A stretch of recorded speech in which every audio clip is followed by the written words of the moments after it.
Friends, welcome to my channel. तो आज हम लोग पढ़ने वाले हैं मेंडलवाद।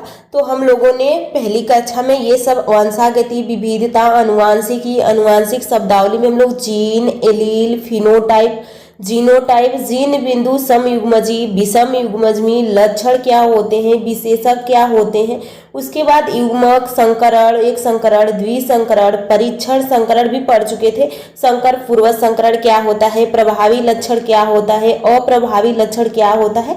तो आज का टॉपिक हम लोगों का है मेंडलवाद यानी मेंडलिज्म। तो आप लोग वीडियो के लास्ट तक बने रहिएगा और लास्ट में आप लोग कमेंट करके ज़रूर बताइए कीजिए कि आप लोग को क्लास कैसा लगा। तो चलिए हम लोग स्टार्ट करते हैं बिना टाइम वेस्ट के। तो पहले हम लोग थोड़ा सा मेंडल के बारे में देख लेते हैं, क्योंकि जो बहुविकल्पी क्वेश्चन पूछे लिए जाते हैं तो यहाँ से आपके क्वेश्चन पूछे जा सकते हैं। तो चलिए हम लोग देखते हैं यहाँ पे। तो जो पूछा जा सकता है कि मेंडल का जन्म कब हुआ था, तो इनका जन्म 22 जुलाई 1822 ईस्वी को हुआ था। जन्म स्थान इसका ऑस्ट्रिया देश के बुने शहर में हुआ था। परिवार यानी माली परिवार से ये संबंधित थे। आगे देखिए इसमें क्या कहा गया है।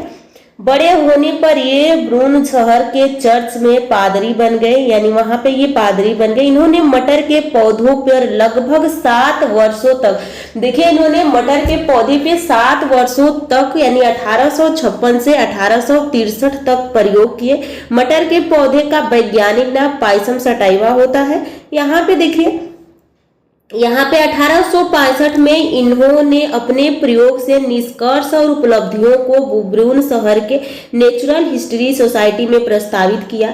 उसके बाद यहाँ 1884 में मेंडल के मृत्यु हो गई। उसके बाद इनकी मृत्यु के 16 वर्ष बाद 1900 में 3 अलग अलग देशों के वैज्ञानिकों ने मेंडल के नियमों को पुनः खोजा। तो देखिए इन्होंने खोजा, उस टाइम उतना इनको कोई वैल्यू नहीं दिया इस नियम के लिए, लेकिन जब इनकी मृत्यु हो गई तो 16 वर्ष बाद 3 वैज्ञानिक मिलकर, ये तीनों वैज्ञानिक ऐसा नहीं था कि एक जगह थे, ये अलग अलग देश में थे और अलग अलग ये अपनी खोजें कर रहे थे। क्योंकि उस टाइम इतना पराशर मतलब इतना तो फैल नहीं सकता था, ना तो इंटरनेट था कि ये सारी बातें सबको पता चल जाए। तो ये अलग अलग देश में ये अपने अपने कार्य कर रहे थे। तो यहाँ पे देखिए वैज्ञानिक ने मेंडल के नियम को पुनः खोजा था। उसके बाद वैज्ञानिकों के नाम जैसे Hugo de Vries, Carl Correns, Erich von Tschermak थे, यानी ये तीनों वैज्ञानिक थे।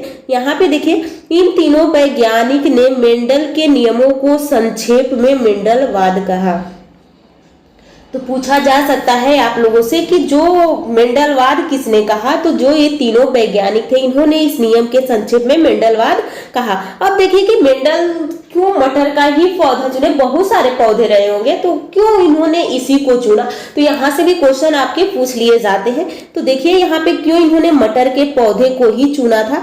तो यहाँ पे देखिए मेंडल ने अपने प्रयोग के लिए मटर का चयन अनेक कारणों से किया था। यानी पहला तो ये साल भर में ये तैयार हो जाता है, साल भर में इसको चाहे तो 2 बार उगा सकते हैं। ये अनेक प्रकार के इसके फूल कई कलर के होते हैं, इसका प्लांट कई बड़ा छोटा होता रहता है। तो वही देखिए मटर 1 वर्षीय पौधा है जिसे आसानी से उगाया जा सकता है, पहला रीजन ये था। और हर साल प्रयोग के परिणाम प्राप्त किए जा सकते हैं। अगर इन्होंने एक आम का प्लांट ले लिया और उस पर ये प्रयोग करेंगे तो आम के प्लांट पे प्रयोग नहीं कर पाएंगे, क्योंकि वो बहुत दिन के बाद तो उस पर फल लगेगा। लेकिन मटर ऐसा है कि साल भर में ये फल लग जाता है इस पे। तो वही का एक कारण एक ये था। अगला कारण क्या था इनका, यहाँ पे देखिए पौधे में ज्यादा फल फूल होते हैं जिससे बीजों को आसानी से प्राप्त कर सकते हैं और इसे छोटे जगहों पर उगा सकते हैं। तो मटर को हम कहीं भी उगा सकते हैं। यहाँ पे मटर के फूल द्विलिंगी होते हैं। द्विलिंगी का मतलब कि नर और मादा एक ही पुष्प पे होंगे। एक लिंगी का मतलब कि दोनों अलग अलग होंगे और द्विलिंगी का मतलब कि दोनों नर और मादा एक ही पुष्प पे होंगे। इस कारण से स्वपरागण होते हैं। तो स्वपरागण का मतलब ये होता है कि उसी प्लांट से उसी प्लांट पे परागण हो जाना। इसमें अनेक विपरीत लक्षण पाए जाते हैं, जैसे कुछ प्लांट लंबे होंगे, कुछ छोटे होंगे, कुछ की पत्तियां यानी कुछ के फल चपटे होते हैं, कुछ के बीज गोल होते हैं, चपटे होते हैं, कोई पौधा झुर्रीदार होता है, तो ये सब इसके लक्षण है। मटर के फूलों में कृत्रिम विधि से परागण आसानी से कराया जा सकता है। तो कृत्रिम का मतलब कि जो मानव के द्वारा कराया जाता है तो कृत्रिम हो जाता है, लेकिन जो प्राकृतिक रूप से होता है उसे हम नेचुरल कहते हैं, अब यानी प्राकृतिक कहते हैं। अब यहाँ पे देखिए मटर के पौधे के 7 जोड़ी विपरीत लक्षण जो थे, और ये 7 जोड़ी आपके जुबान पे याद होने चाहिए। अगर आप मतलब आपको अगर यहाँ से क्वेश्चन पूछ लिया जाए कि इसमें से बताइए कौन सा प्रभावी था और कौन सा अप्रभावी था, तो पहला देखिए तने की ऊंचाई, पहला याद कीजिए ये 7 था। एक तने की ऊंचाई था, पुष्प का रंग था, बीज की आकृति थी, उसके बाद पुष्प कहाँ पे स्थित है। तो पहला है तने की ऊंचाई, लंबापन और बौनापन। तो जो प्रभावी होगा वो लंबा हो जाएगा और जो अप्रभावी होगा वो दब जाएगा। अब प्रभावी और अप्रभावी क्या होता है, अगर पहले की वीडियो आप लोग देखें तो बहुत आसानी से आपको समझ में आ गया होगा प्रभावी और अप्रभावी। तो जो स्टूडेंट अभी तक नहीं देखे हैं तो वो प्ले लिस्ट में जाइए और वो छोटे छोटे जो पॉइंट है उसको जरूर समझ ले। तो चलिए यहाँ पे पुष्प का रंग कैसा था, जो पुष्प था उसका रंग कैसा था। पुष्प का जो प्रभावी रंग था वो बैंगनी था, लेकिन जो अप्रभावी रंग था वो सफेद था। तो आपसे क्वेश्चन पूछ लिया जा सकता है कि जो मेंडल ने मटर के पौधे को चुना था तो कौन सा प्रभावी था और कौन सा अप्रभावी था। तो तने की ऊंचाई में पूछ सकता है, पुष्प के रंग में पूछ सकता है। तो जो अगर लंबा है तो ये प्रभावी होगा, बौना है तो अप्रभावी होगा, बैंगनी है तो प्रभावी है लेकिन सफेद है तो अप्रभावी है। आगे देखिए इसमें देखिए बीज की आकृति। तो बीज की आकृति में अगर आपसे पूछा जाता है तो यहाँ पे आप देख सकते हैं कि बीज की आकृति गोल प्रभावी थी, लेकिन जो झुर्रीदार बीज था अप्रभावी था। फली की आकृति कैसी थी, जो फूली हुई होगी जो प्रभावी होगी, जो पिचकी होगी वो अप्रभावी होगी। फली का रंग जो हरा है, यहाँ पे ध्यान दीजिएगा फली का रंग हरा है।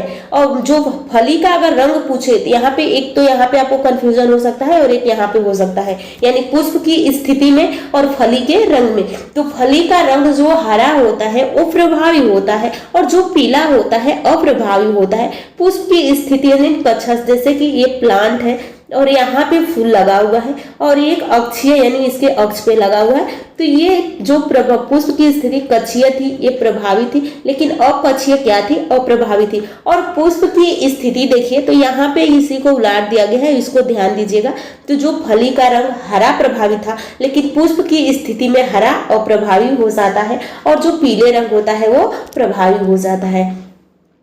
तो ये आपके 7 प्रकार से मटर के पौधों को चुना गया था। आगे देखिए इसमें अगला क्या देखिए, आगे देखिए इसमें मेंडल के सफलता के कारण क्या थे, क्योंकि इनकी सफलता के कारण के भी जानना बहुत जरूरी होता है। तो देखिए यहाँ पे मेंडल ने मटर के पौधे की कई पीढ़ियों तक अध्ययन किया। इन्होंने एक बार में एक ही लक्षण को प्रयोग में पर ध्यान दिया, जिससे कि ये मेंडल ने कई पीढ़ियों तक जो मटर का पौधा था कई पीढ़ियों तक इसका अध्ययन किया।